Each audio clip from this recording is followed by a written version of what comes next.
Okay, I will do it in English because they asked me to do it in English. And I said, okay, let's do it in English. So hopefully this will work out. Okay, sound is on. This one is also on. Okay, seems crowded. At first, do me a favor. I want to make a selfie for later. I need all of you for this one.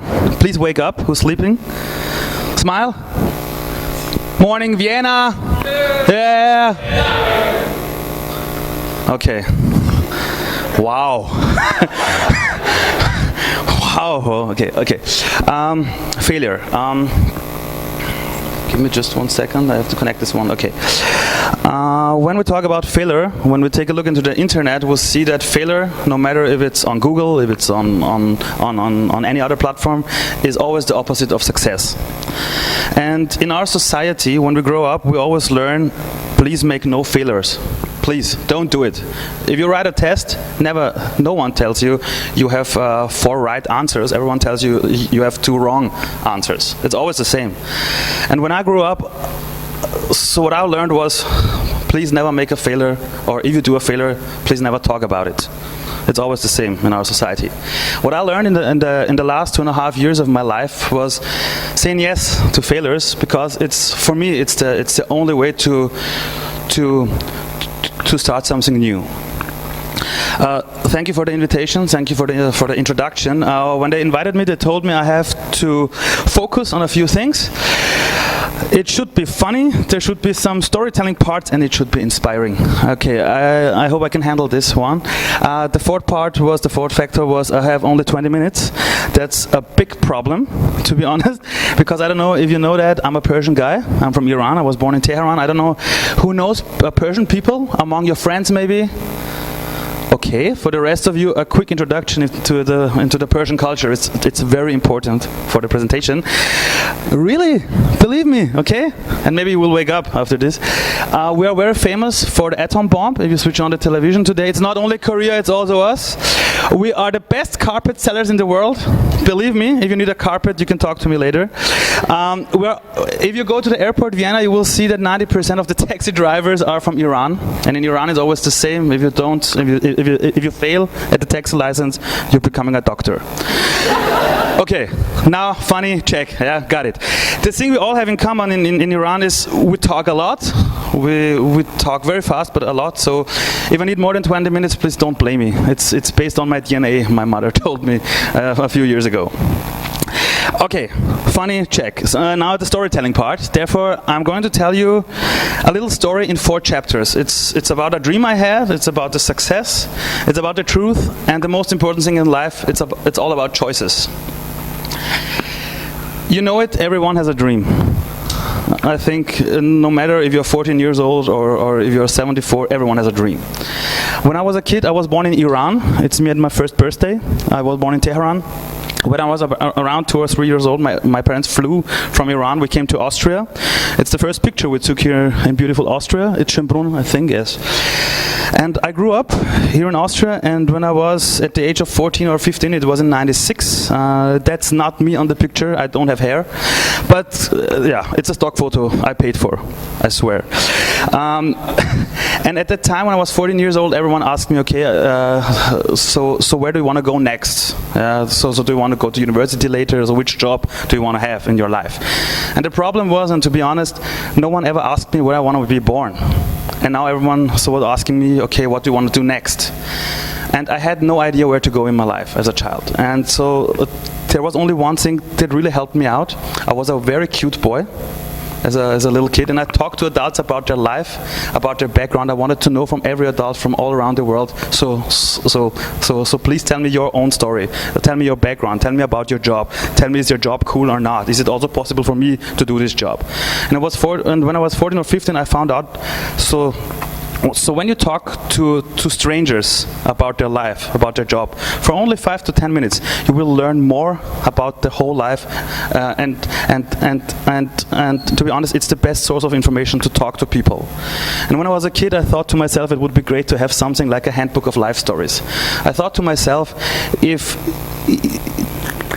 if every person in this world would answer the same questions about their life, about their background, about their job, and they would put it into one handbook, free to the whole world, every other person who asks, what can I do with my life, so could borrow this book and could see what other people have done in their life. I had this idea when I was 15 years old, and I was so naive. I thought, so maybe sometimes someone who will build a handbook of life stories.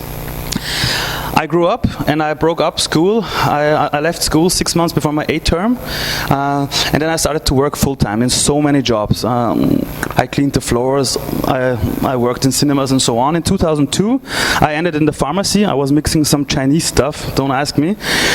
2 years later, I was the team lead. Also, don't ask me how that worked out. I finished university later. I learned software engineering and project management, and I started to work at Siemens as a consultant. I had a real job years ago. If you think that's the worst picture, it's getting worse. I was a key account manager for a software company, for a large one. I was 26 years old. I had a great car. I made, I think, 5,000 a month. I had stock options, but I was the biggest asshole in this world because I was only working for money. It was not my goal. It was not my dream. It was so the people around me told me I have a great job because I have a great car, stuff like this. And I found out it's not my life. It's not my goal. I don't want to walk in the shoes of other people. And then I quit my job. I tattooed myself all over my body. I cut my hair. I changed my dress. Yeah, and I started to work in the internet business for a few years.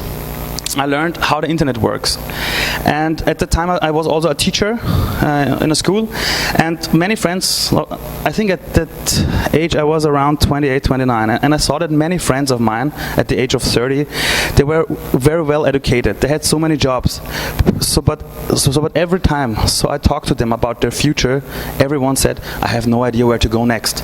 Maybe something in communication, maybe something with people, maybe something in sales, and so on and so on. And I thought to myself, having a handbook of life stories, so also for these people, so would be great. And it was one day, I stood up in the morning and I realized everything you need to build this is there. There's the internet, there's social media. So if you need a camera, so it's all there. And I thought to myself, okay, I can build this handbook of life stories on my own. And the concept I had was, so one big internet platform, everyone in the world is answering the same 7 questions about their life on video, no matter if it's the president or my mother, and we put it online free for the whole world. This was the concept. And in the beginning of 2011, I told it to my best friend. I told him I have a concept. And the cool thing about Persian people is they're really naive. They always say, yeah, let's do it. And we had no money, we had no experience, we had no team, we had absolutely no clue, but we said, okay, how hard can this be? And we bought ourselves small cameras for around 400 euros, I think, from Saturn. We started to interview people in the backyard. We started to interview soccer players, sports legends, politicians, Armin Wolf, for example. This is the small camera. It was a little bit ridiculous at ORF. And we started to interview people, but the real problem was we were interviewing people, but we never made a website. We never hired a team or something like this. We were working full time, and for us it was like, okay, on Saturday and Sundays interviewing people, this is very funny, and everyone asked us, okay, so when do you go to launch your website? And we always said, we will do this later. We'll do this later. We don't have a team, and so on and so on. And then something happened to us in June 2011, where we saw we can fail, but if you have the balls, you can reach for the stars. And the fun part was, in June 2011, someone from the ORF, I hope everyone knows the ORF, it's a small broadcasting company here in Austria. O stands for Österreich, I think. Yeah. And they called us and they said, we heard about your story, but there is no website. And I said, yeah, we're working hard on it, and so on. We have more than 100 stories, and we will launch. And they told us, okay, you're launching, great. If you launch in the next 10 days, so before holidays, we will bring a, I think, 30-second report in the ORF. And I thought to myself, okay, when the ORF calls you and says we like the story, they had no idea They thought we are a big internet startup. I thought to myself, if you have this one chance, this one shot, for me it was like, okay, we have no money, we have only 10 days, we have no experience, and I said to the guy on the phone, okay, we will launch in 10 days, no problem. And I said this to my friends and the people I knew, and they all asked me if I was totally nuts. And I was so naive, I said, it will work out. How hard can this be? Then we started to talk to people, to video artists, to sound artists. We had no logo. We had nothing. And in 10 days, we worked our asses off, and everyone told me, do you know what, Ali, you have a full-time job. Everything is fine, so why do you do this in your spare time? Why do you do this? Maybe you will fail, maybe you will blame yourself. And I said, I have only one shot. I mean, you have an idea as a child, and if the ORF says he will bring a short story about you, you should say yes, always. And then on the 27th of June 2011, we launched a small website with 17 videos. The website was totally crap.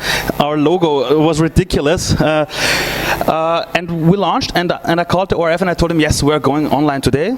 And they said, okay, we'll bring the report. And we started on, I think, at 10 o'clock. We launched the website. And 2 hours later, something happened that totally changed our life. The ORF brought a report about us. Amerikanischer Slang und heißt so viel wie was machst du? Und Watchadoo ist auch der Name einer Videoplattform im Internet, die vor gut 2 Stunden um Punkt 22 Uhr online gegangen ist. Sie richtet sich nicht nur, aber vor allem an junge Menschen. You can watch this on YouTube if you want to. And the thing was for us was, okay, it's not a 10-second report, it's a 2.5-minute report during the news. For us it was like, what the fuck? And at that time everything changed.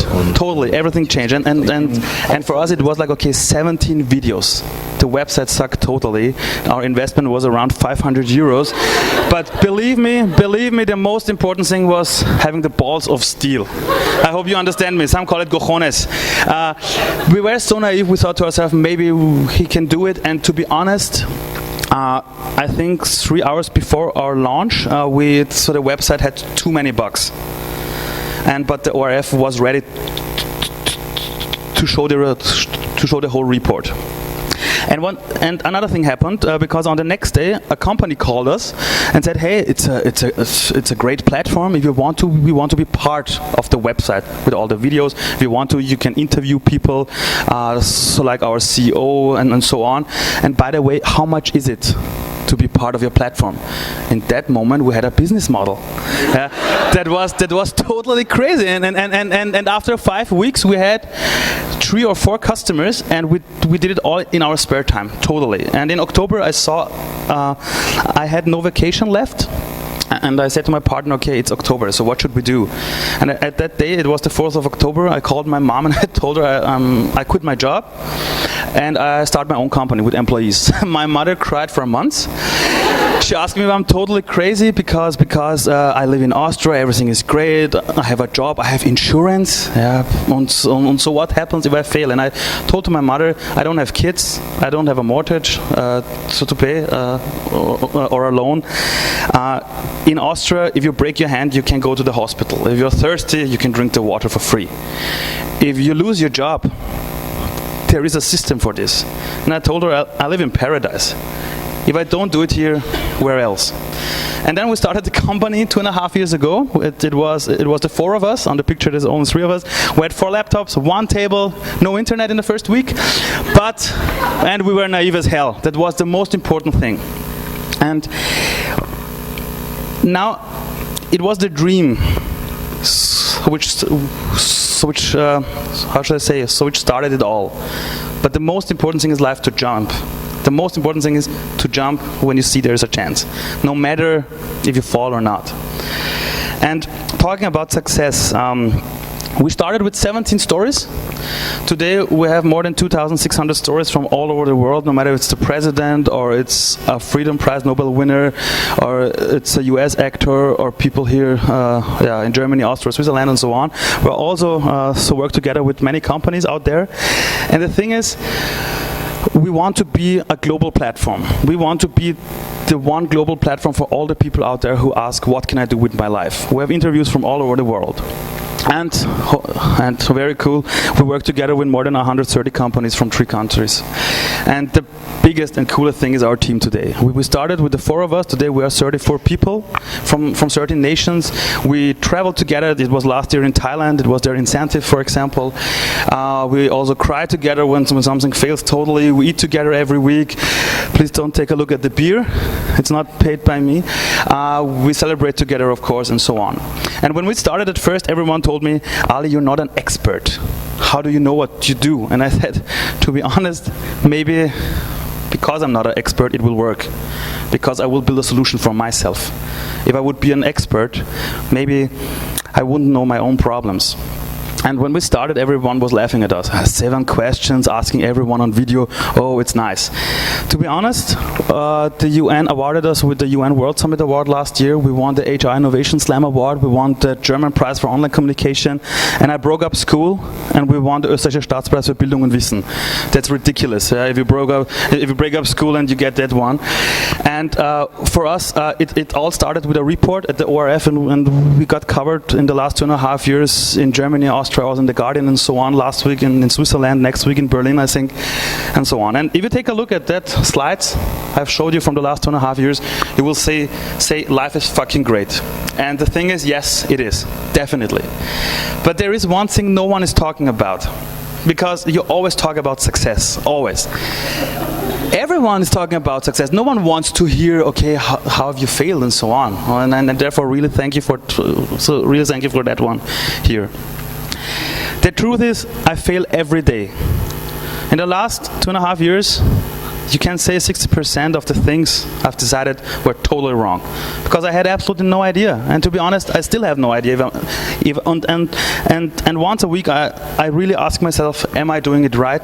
And the most important question is, am I the right person for this job? I don't know. Maybe today I'm the right person. Maybe in 1 year I need someone else. And at the introduction you said we are very successful at what you do. And for me, success depends, because the media also tells us you're very successful. And I always ask myself, do they know our numbers? Do they know our problems internally? They have no idea, but everyone says you are successful. Yes, you are successful. And when you take a look at our growth, the problem is, of course, when you have a startup, you hope you grow. And of course, it looks like success. Everyone tells you are successful. The big problem is you start to believe you're successful because others told you that. And the thing is, Steve Jobs said it a few years before his death. He says the most important thing in life is stay hungry and stay foolish. And that's the most important thing for a startup. You have to be naive, you have to be foolish, and you have to be hungry. But the thing is, when everyone else around you is telling you you're successful, you start to believe it. Everyone starts believing in the company. And that brought us last year into a very bad situation. We became like a company from the old economy. We stopped totally innovating because we said to ourselves, we're successful, please so change nothing for the future. We were afraid to start new things because we said, okay, we have customers, we have employees, we have a business model, we are in press. Okay, it's great. It's great, and for the next 20 years, it should be like this. It was totally nuts. We hired the total wrong people in our company. We fired them too late because we were afraid of failing. We lost totally our focus. And the things I want to tell you is that success, you have to decide if you're successful or not the others. And what we found out, and I think it's the main part of my presentation today, is failure was never the problem in our society. It's always the fear of failing. It's really important to know that, because when we started in 2012, we always said, are we doing it right? And the answer was, we have no idea. So, but to be honest, it's totally cool to do new stuff. When someone asked, no one has ever done this before, we always said, okay, so we are the first ones. And then when we were successful, we said, oh fuck, no one has ever done this before, okay, we shouldn't do this. It's always the same. It's really always the same. At the end of the day, it's always excuses we all use. I don't know if you notice excuses. Maybe if I would have more time, more money, if I would have more people, more experience, and so on and so on. And when you start at first, it's not important for you if you have the right people. But when you think you are successful, you really start to get afraid. And it was Bill Gates who said a very, very good quote. Once he said, success is a very, very lousy teacher. It seduces smart people into thinking they can't lose. And it really happened to us last year. We were only 5 months away to crash into the wall. It was too easy for everyone around us to become faster than us. And when I was a kid, I had a hero, Michael Jordan. Who knows Michael Jordan? Okay, this is a basketball player, a 6-time NBA champion, and he's the best player ever. But it's very funny how he is talking about failure.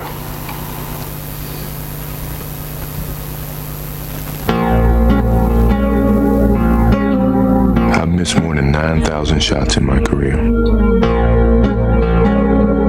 I've lost almost 300 games. 26 times I've been trusted to take the game-winning shot and missed.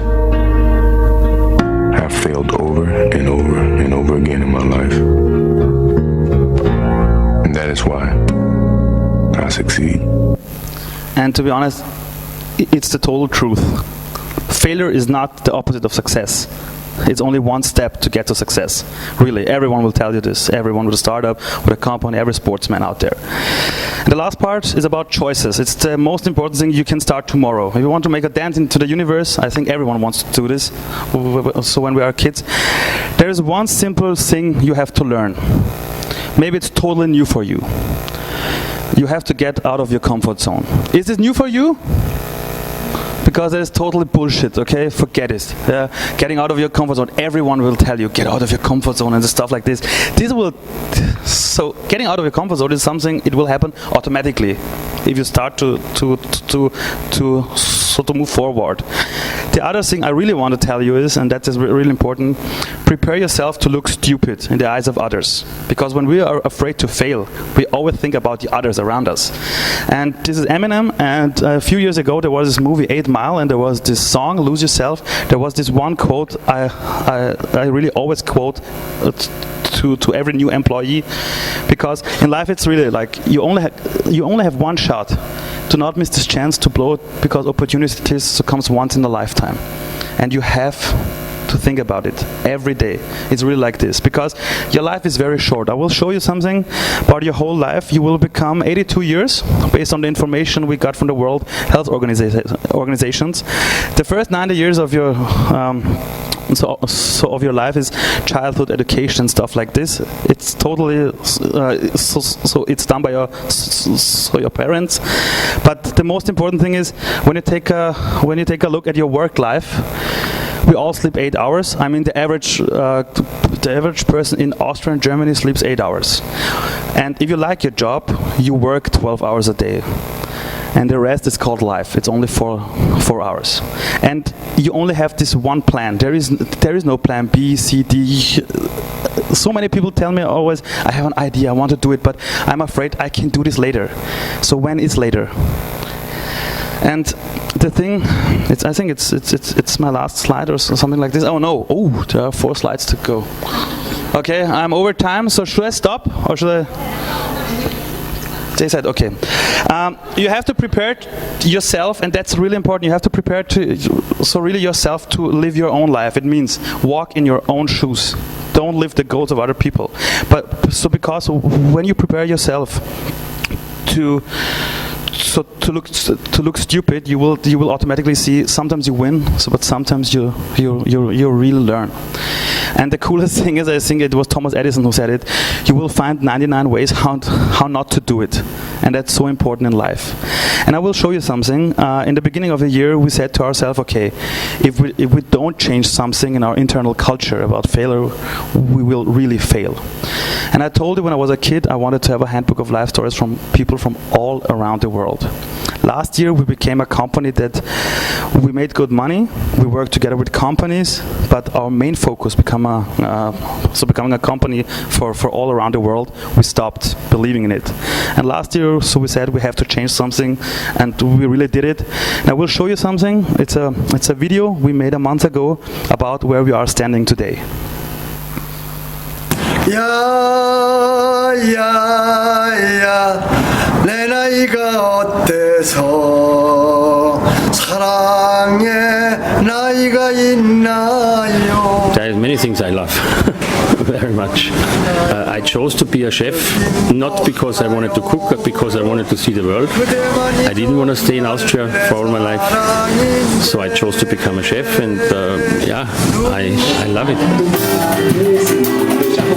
All the opportunities that I had, they're not very common for those people that come from the same background, that come from the same place where I come from. I studied in a public school. I had the chance to actually live what most people live here, but getting access to education is not possible for everyone. So I just wanted to make sure that I would be able to help others get the same opportunities that I've had the chance to have.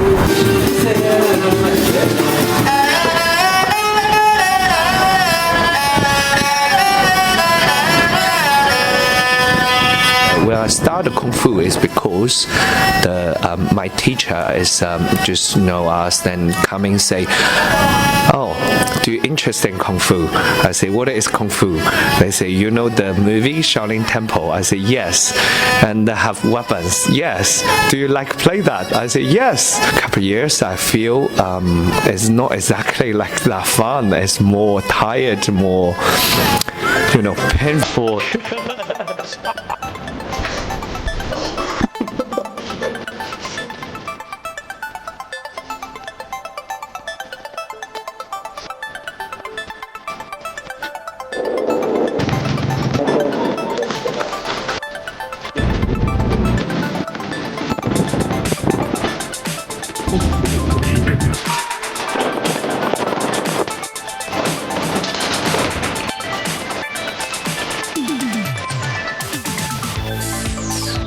My name is Alessia Elise. I'm a freelance art director at Vogue. My name T.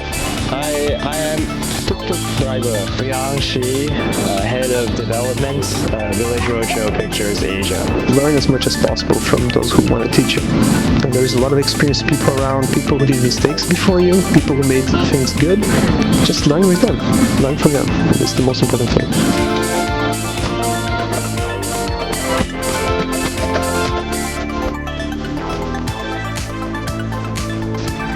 In 2014 we are going international, and to be honest we have no idea if we fail or not, but to be honest we have only one shot. And at the end they told me I should give you some inspiration for your future, and I thought to myself the last nights, and to be honest totally sucked because I have no idea what to tell you. There is a question I will tell you, maybe it will help you in your life. Always when you are totally in doubt, when you don't know how to do it, or when everyone is telling you don't do it, maybe you will make a failure or something like this, there is one sentence which always helped me out. Ask yourself what's the worst thing that can happen to you. And if you're honest to yourself, as long as you don't have 5 kids and a loan to pay back, maybe nothing. Thank you.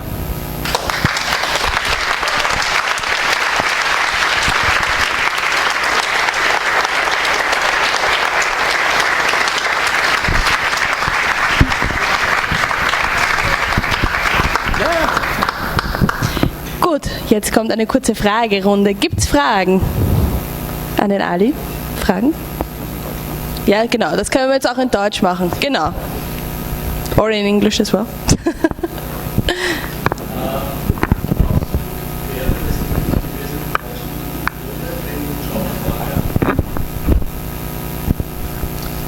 Ist es okay, wenn ich in Deutsch antworte? Ja, ja. Auch für das Video, das dann online? Oh, wurscht, kann man untertiteln. Nein. Also Menschen tun in ihrem Leben nur Sachen, wenn es richtig weh tut, sonst ändern sie nichts. Und ich habe in meinem Leben über 42 Jobs gemacht. Ich habe mit 16 begonnen auf einer Baustelle, mit 15.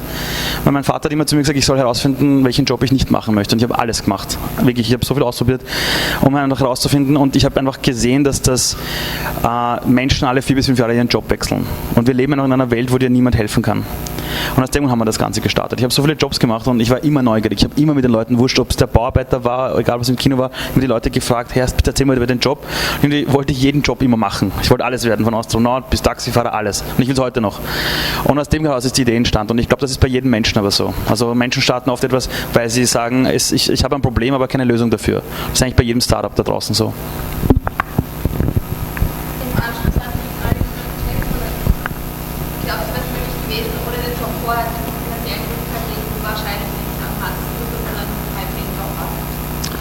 Also das wissen vielleicht die wenigsten. Als ich meinen Job damals gekündigt habe bei diesem US-Konzern, habe ich mein komplettes restliches Gehalt gespendet an Amnesty International. Ich habe fast bei Null begonnen.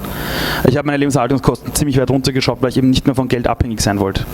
Das Schlimmste im Leben ist, wir sudern zwar drüber, dass wir so viel Steuern zahlen, aber jeder kauft das neueste iPhone und zu Hause haben manche mit 2 Autos. Also in Wien, ja, es gibt Leute, die haben in Wien ein Auto, obwohl sie nur öffentlich fahren. Und dann reden sie mal über, und wenn du dann zu den Leuten sagst, okay, du bist jetzt in deinem Job unglücklich, warum wechselst du nicht? Sagen sie, ich habe so viele Fixkosten, mein Handyvertrag rennt 2 Jahre. Aber ich mir denke, Idiot, selber schuld, hat ja keiner gezwungen dazu. Und das wollte ich damals komplett vermeiden. Also als wir echt gestartet haben, bin ich ordentlich ins Minus gegangen am Anfang. Ordentlich. Also es waren 6.000 Euro oder so, was ich ins Minus gegangen bin. Ja, also das gehört dazu. Fragen? Ihr habt jetzt ein relativ großes Team. Wie habt ihr es geschafft, die Kultur des Scheiterns, aber eben auch des Lernens zu etablieren, wie man halt das Team ist? Ich habe es zuerst versucht, indem ich es den Leuten gesagt habe, aber das bringt genau nichts. Das bringt nichts. Man kann Leuten etwas sagen, das funktioniert nicht. Das geht ja auch nicht so bei mir. Also ich habe in den letzten 3 Jahren 10 Kilo zugenommen und jeder hat super Tipps, wie jeder abnehmen kann. Da rein, da raus. Ja. Bei Menschen ist es so, du musst das vorleben. Und gerade bei Führung, also das habe ich auch lernen müssen, du musst das vorleben. Also du musst selber, wenn was schiefgegangen ist, dich hinstellen als Chef sagen, ich gehe auf meine Kappe. War total meine Schuld. Wir haben dadurch so und so viele Sachen verloren, vielleicht für die Zukunft. Wenn du das machst, sehen die anderen Leute, du meinst das ernst. Es ist nämlich irrsinnig einfach in unserer Kultur zu sagen, Fehler sind erlaubt und ja, dadurch lernt man Bullshit. Das macht kein Mensch. Und es geht nur durchs Vorleben. Und wenn das dann mal wirklich passiert bei einem Mitarbeiter, das muss man dann echt leben. Da muss man echt zu dem sagen, du hast einen Fehler gemacht, passt, in deinem Team sind 6 Leute, erzähl den Fehler bitte allen Leuten, weil wenn du den einen Fehler gemacht hast und es allen erzählst, werden es vielleicht die anderen nicht machen. Und solche Sachen kann man dann schon einführen. Als wir kleiner waren, haben wir das jeden Tag in der Früh gemacht. Da waren wir so bis zu 10, 15 Leuten in der Früh haben uns hingestellt und jeder hat erzählt, was gestern schief gegangen ist, gut gegangen ist. Das geht mittlerweile nicht mehr. Das liegt an den Teamleitern natürlich. Aber wir haben auch einmal die Woche unser gemeinsames Frühstück. Jeden Montag von 9 bis 10, wo natürlich die Teamleads erzählen, was letzte Woche war, was die Woche war, aber auch wenn etwas quasi schief gegangen ist. Und ich sage schon allen Teamleads, sie müssen 2 Sachen von unseren Mitarbeitern wissen. Jeder Teamlead muss von jedem Mitarbeiter ganz genau wissen, welchen Lebenstraum er hat. Das ist das eine. Das zweite ist, wenn Fehler passieren, muss eine Art Beziehung da sein, wo sie darüber reden und es auch mit anderen quasi scheren. Aber eines noch, das machen wir nicht, weil wir so urnett sind oder sozialromantisch sind. Es ist wirklich so, wir können es uns nicht leisten, Fehler zweimal zu machen. Also Fehler das erste Mal machen ist unternehmerisch denken, zweites Mal genau denselben Fehler machen ist Dummheit. Und das darf uns nicht passieren. Wir können es uns nicht leisten.